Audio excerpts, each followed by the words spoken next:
দীপক দেবনাথ।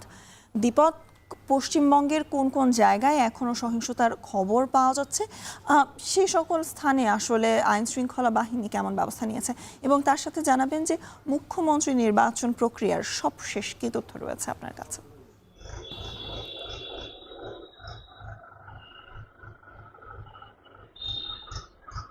দেখুন, সহিংসতা দিয়ে শুরু করি। সেটি হচ্ছে যে গত সোমবার আপনি জানেন যে গণনা শেষ হয়েছে এবং 293টি আসনের গণনা শেষ হয়েছে। কিন্তু যখনই গণনা শেষ হয় এবং বিজেপির যখন এগিয়ে আসার খবর ছড়িয়ে পড়তে থাকে, তারপর থেকে বিভিন্ন জায়গায় অশান্তি। কিরকম ধরনের অশান্তি?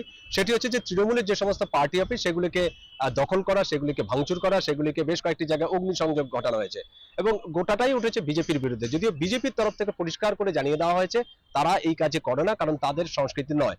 তাদের যেটি বক্তব্য সেটি হচ্ছে যে কিছু তৃণমূলী তারা বিজেপিতে চলে এসে তারা গেরুয়া পতাকা নিয়ে তাদেরই অফিস পার্টি ভাঙচুর করছে, এরকমটাই অভিযোগ। এবং আজকে সকালবেলা আমরা দেখেছি যে দিলীপ ঘোষ, যিনি জয়ী বিধায়ক খড়গপুর সদর কেন্দ্র থেকে, তিনিও তো এরকম একটি মন্তব্য করেছেন।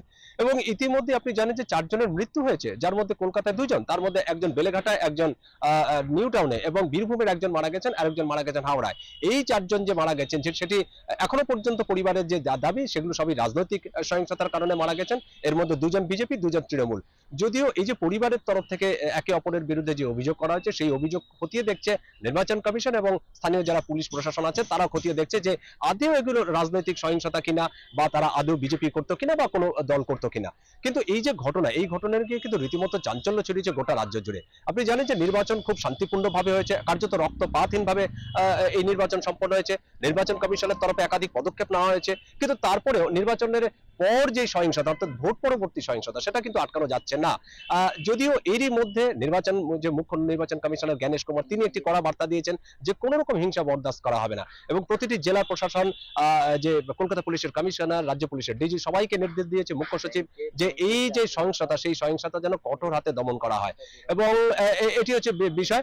যদিও একটি কথা বলতেই হয়, সেটি হচ্ছে যে সোমবার রাত থেকে মঙ্গলবার পর্যন্ত যতগুলি সহিংসতার ঘটনা ঘটেছে তার থেকে কিন্তু অনেক কম হয়েছে গতকাল রাতে। কলকাতা থেকে নির্বাচন পরবর্তী সহিংসতা নিয়ে সবশেষ জানাচ্ছিলেন সহকর্মী দীপক দেবনাথ।